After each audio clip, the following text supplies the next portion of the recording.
Welcome. This is the Bringing Intimacy Back show, and I am the host, Dr. April.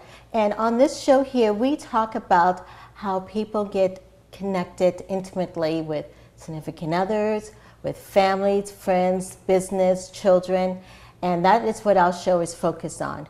Today, we have a very, very special topic that we're doing, and we're talking about infertility. How to create and maintain intimacy during the infertility journey. And for many couples, this is a journey that is difficult for them. And so what I've been blessed today is to have experts here on the show. They're from the Atlanta Fertility Support Alliance. And I have here with me Tricia, yes. And then Shubha. You both are counselors who are working in the area and doing different stuff. So can you please tell us about your background? Sure, absolutely. So my name is Shubha Swamy, and I'm a licensed professional counselor and have a private practice in East Cobb, just north of Atlanta, and work with adults and women and men around all kinds of issues, but specialize in reproductive mental health through the whole process of trying to get pregnant, pregnancy, and then the postpartum period to really offer support through that whole piece of it. Okay. All right, Tricia? And I'm Tricia Anbinder, and I also work in the Atlanta area and work with adults, couples, and groups. I work mostly with dealing with infertility, folks struggling with infertility on any, part of their journey, and as well as the kind of transition into parenthood. Okay, awesome. So you guys started a organization. Yes. And so how did that organization get started? Do you want to jump? Sure. All right. So Shubha and I actually met in a consortium for mental health providers that specialize in working with infertility. And we hit it off pretty quickly, and we have the same interests, the same goals professionally, and really both kind of recognized in our own practices that there was a gap in services for patients and their partners and their families to really help them kind of understand what the infertility process is like, how to maintain intimacy, how to maintain support, and how to kind of manage the emotional, psychological impact of infertility. And so while we both work with individuals and couples in our practices, our efforts in Atlanta Fertility Support Alliance is to do more psychoeducational outreach for the community to really understand what the process is. Okay. Yeah, I was going to add, I used to work with a lot of folks right before they're starting IVF, and so often I would hear folks say that they wish they had met me a year ago, right? When they're first starting this process, when they're first struggling with it. Right. Can you explain to our audience what IVF is? Of course. It's in vitro fertilization, and it's the process of, it's one of the options when folks are trying to conceive and they're seeing a specialist. And I know we'll probably get into that more later. Yes. But it's usually kind of one of the final steps that folks are going into. And so just hearing that over and over and over again, it made me realize that this is something really important. Folks don't quite realize what they're going to be going through, from the doctor's visits through all the emotional, relationship, social, all the different changes about being in this process. So we really wanted to just provide more education and support and let folks be more informed and empowered before they begin the process. Okay, and so through you guys' experience, how have you seen the infertility impact couples in the sense of intimacy? Well, it's been, I would say, both positive and negative. Okay. Positive in that many couples, when I've spoken to them about it, they talk about how going through the journey together, that they've become closer together. They are able to share in the shock, the grief, the trauma, the emotional experiences, and so they're getting bonded in a way that because they're communicating more, and working on one thing together. Struggle. Yeah, exactly. And they have this common goal, right? Yes, so that's a huge piece of it, the sharing in that, and I think being more vulnerable in a way that they're being challenged. They haven't been. This is probably the hardest thing they're going through in their relationship. Right, and they're having each other's back. Basically. So when they're able to go through it successfully and be vulnerable together and really share in that way, it's been a great bonding experience. And then another piece of intimacy in terms of the sexual piece of it and just the strain that can happen there. I think when it comes to trying to conceive, it becomes almost obligatory and perfunctory, and it can be a really difficult piece, I think, for a lot of couples, is how do they still maintain romance and desire and arousal, because the process can really kind of strip those things away, and it becomes very biological and medical and scheduled. And so that's the other piece. I think folks kind of can go either way and maybe have a little bit of both even. Okay. Yeah. Okay. Would you add to that at all, or is there? I think, men and women, a huge generalization, oftentimes kind of manage the experience of infertility a little bit different. And so sometimes those differences can kind of stretch intimacy as well. Okay. So I think kind of coming to an understanding of how each one is managing the experience, how each one is grieving, and kind of maintaining connection through that is probably the best way to insulate intimacy. Right. So it's just sometimes for each person it's a little bit different. Absolutely. Okay. Absolutely. Yeah, and so they have to learn how to bond together to get that back. Yeah, and to know that they're going to handle it differently, and be able to hear that and not feel, take things personally. That's, I think, the real challenge. If one person might think about it all the time and want to talk about it all the time, and might perceive if the other one doesn't, that means they don't care as much. But to really talk through what that looks like for that other person. Okay, great. And so it seems like with your organization that you guys help normalize all these feelings that people may have during this journey. Absolutely. Yes, well, I would like to thank you guys so much. We're going to go and take a little small break right now, and we'll be right back.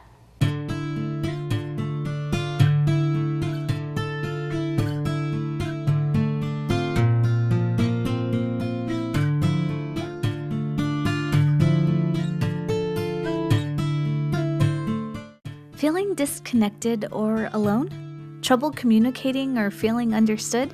And do you want meaningful and purposeful relationships? And the desire to strengthen the bond in your relationships? Yes, then we have to intimately connect. The Bringing Intimacy Back show is a show dedicated to inspire, enlighten, and encourage intimate connections.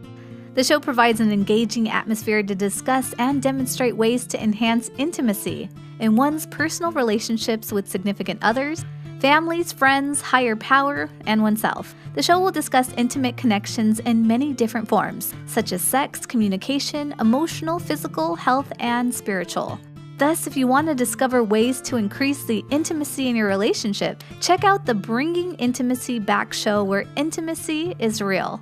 For more information about the Bringing Intimacy Back show, go to www.bringingintimacyback.com. Welcome back. We're at the Bringing Intimacy Back show, and today our topic that we're dealing with is helping couples who are going through that infertility journey increase their intimacy. And so, Tricia, as you were talking last about men and women, and how they experience it a little bit different in the sense of their struggle and the intimacy, and yes, what have you guys seen in your organization?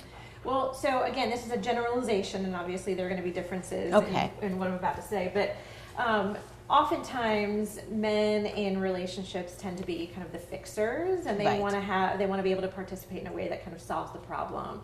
And when there's not a fix, potentially that they can participate in immediately, then oftentimes men will just kind of either withdraw or distract or kind of get involved in other things, whereas, again, a generalization, women tend to want to emotionally process a little bit more and connect a little bit more. And also, even if there's a biological factor going on with the male partner, oftentimes the treatment for infertility will be going on with the woman's body, and so she's kind of carrying the medical burden for the couple, and so that has its own impact for women as well.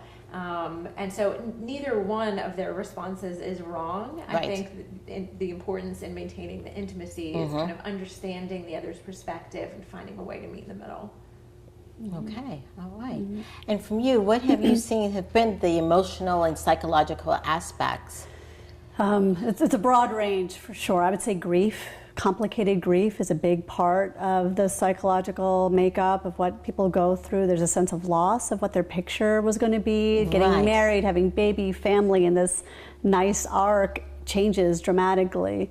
So I think there's a real loss in that. There can be a real loss in one's own sense of their body, themselves, what they're supposed to be doing as a woman, as a man, their role and how they see themselves. There can be a loss with their peer group. Everyone else is moving along and having families, and they may be hitting a bump in the road.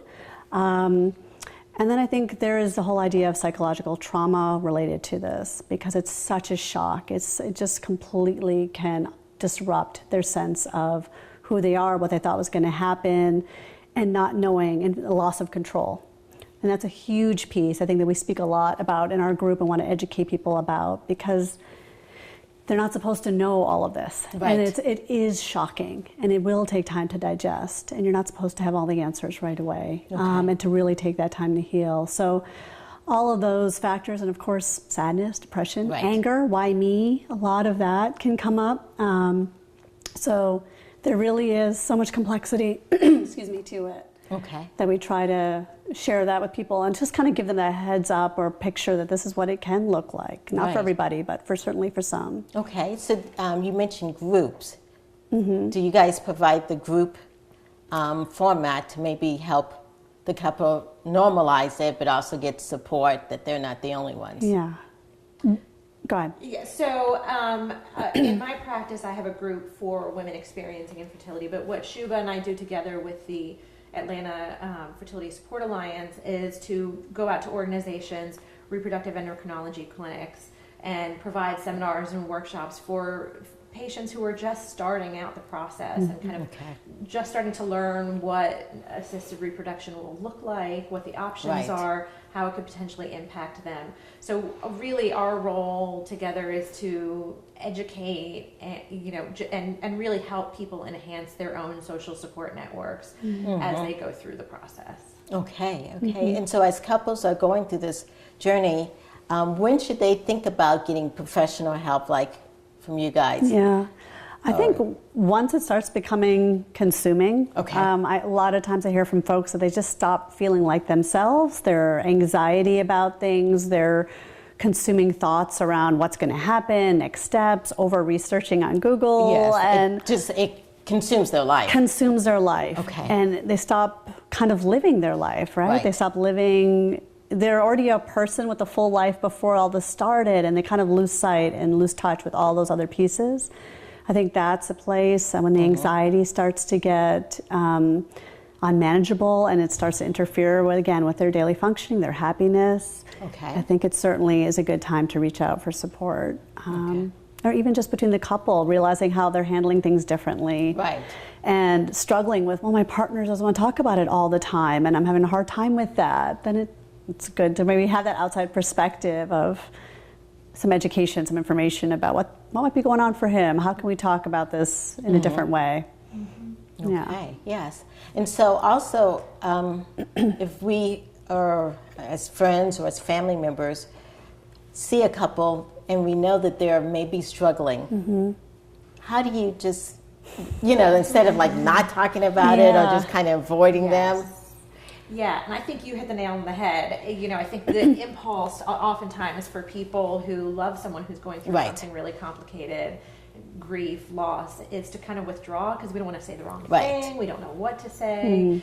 So the first thing that I would say, and Shubha has some great things that are, both what to say and what not to say, but I think the first thing is to kind of remember that showing up, staying, and making yourself available as a support system is really important. That the couple may not take them up on it, but I think the experience of feeling people withdraw when they're going through something painful is often an added loss. Absolutely. Well put. Yeah, there are some definitely good do's and don'ts, I think. Do be curious. Just say, like, I'm here for you. How is this for you? Is there anything I can do to help? Those sort of questions, and just keeping it open-ended, letting that person inform you, I think is really helpful. Things I've heard from clients over and over again that isn't helpful is don't say relax. Just relax, it'll happen. Or I know so-and-so went on vacation and then it just happened. Or you should adopt. going through the adoption process. I Right, I know right. my daughter's coworker started going through that and then they got pregnant. Like, those are incredibly invalidating and annoying, and I think they raise anxiety because again, they feel further alienated from Right, their it's supports. like you're trying to fix their problem. Exactly. Yes. So again, I think the idea of just really being curious and interested, but allowing that the client or the patient or the person who's going through it to really kind of say, like, this is what I need from you, and just checking in. Okay. How are you doing? Right. And just leaving it there. I want to go back to one of the things that we were talking about a little bit. It's that emotional aspect, especially for women. What are some tips for women who are dealing with that emotional aspect, and maybe they're talking about it a lot and their husband doesn't quite want to talk about it, or maybe their girlfriend doesn't want to hear it? I mean, what do you? Yeah. Well, I would add that it's never too early to get support. Right. Like, this is just even, the experience of learning that there's potentially an infertility diagnosis. Okay. Those are incredibly impactful moments for anyone. Right. So I think it's never too early to reach out, and that can look like going on Resolve's website. Resolve is a national organization for infertility support. Right.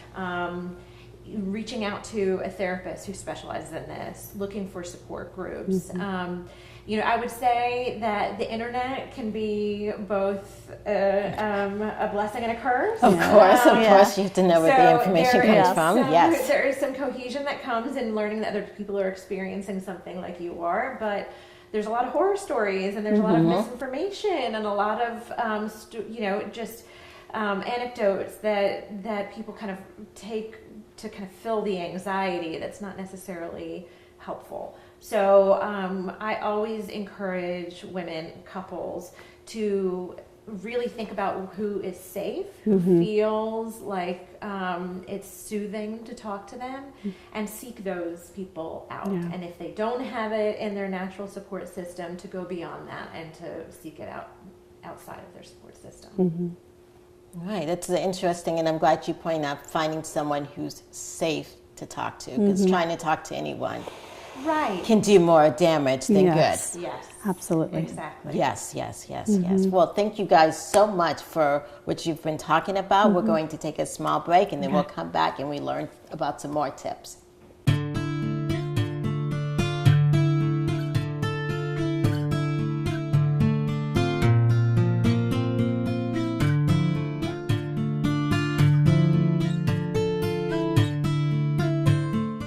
Feeling disconnected or alone? Trouble communicating or feeling understood? And do you want meaningful and purposeful relationships? And the desire to strengthen the bond in your relationships? Yes, then we have to intimately connect. The Bringing Intimacy Back show is a show dedicated to inspire, enlighten, and encourage intimate connections. The show provides an engaging atmosphere to discuss and demonstrate ways to enhance intimacy in one's personal relationships with significant others, families, friends, higher power, and oneself. The show will discuss intimate connections in many different forms, such as sex, communication, emotional, physical, health, and spiritual. Thus, if you want to discover ways to increase the intimacy in your relationship, check out the Bringing Intimacy Back show, where intimacy is real. For more information about the Bringing Intimacy Back show, go to www.bringingintimacyback.com. Welcome back. We're at the Bringing Intimacy Back, and today we've been talking about couples who are struggling with infertility and how to deal with the intimacy issue and how to increase intimacy. And so right now we're at the last part of our segment, which is our toolbox. And I'd love to give our audience members some tools on how to increase intimacy. And this one specifically is how to increase intimacy for those couples who are struggling with infertility issues. Yeah. I think one of the things I always talk to folks about is how to reconnect with what first brought them together, what really attracted you to your partner, what has made you guys up until now like thrive and enjoy each other and have fun together. So whether it's travel or hiking or trying new restaurants, anything. It can be big or small, but Okay. trying big. I think folks get so myopically focused on this end goal and this objective of having a baby, they lose sight of how do they enjoy themselves, Right. and talking They even no with the longer have holidays. fun. Yes. Exactly. Oh, I can imagine what the holidays will be like with a baby. It'll be so much more fun. We'll do this and this. Well, how are you going to enjoy it now? Right, Like, what with could you just the two guys of you. do exactly with the two of you, and what would be meaningful, and creating experiences, creating connection on Okay. a daily basis, I think is so important. So I really encourage folks to just try and be curious and almost date each other again. Okay. In that same way. All right. Yeah. And I think just even add on to that, I always encourage couples to create some sort of tradition or ritual around certain parts of their cycle, whether it's on the day that they're going to take the pregnancy test.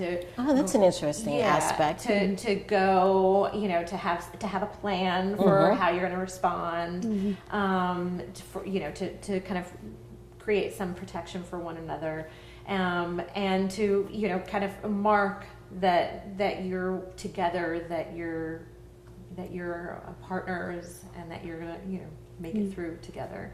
So that's Right, because that gives the couple ownership, and also it puts them together in the sense of this is our special little ceremony, our special little brand. Right. So if it's going out to sushi the night that you get a negative pregnancy test because you wouldn't be able to have sushi while you were pregnant, or getting to have a glass of wine with dinner because you wouldn't be drinking if you were pregnant, or whatever it is that feels like kind of expanding into your life, even in moments of grief. Oh, okay. Yes, I love that idea of finding the silver lining in something. Yes, definitely. Well, thank you guys so much for being on the show. If I have listeners out there who are struggling and they want to know more information or how to contact you guys, what's the best way? So we have a website we're just still creating, but at AtlantaFertilitySupportAlliance.com. Okay. And then through that, there's links to both of our informations in terms of our private practices and how to reach us. And we'll have a lot of resources posted on there as well. Okay, so just through the website. Yeah, that'd be great. All right, awesome. Well, thank you guys so much for being on the show. And this was a great topic that we discussed.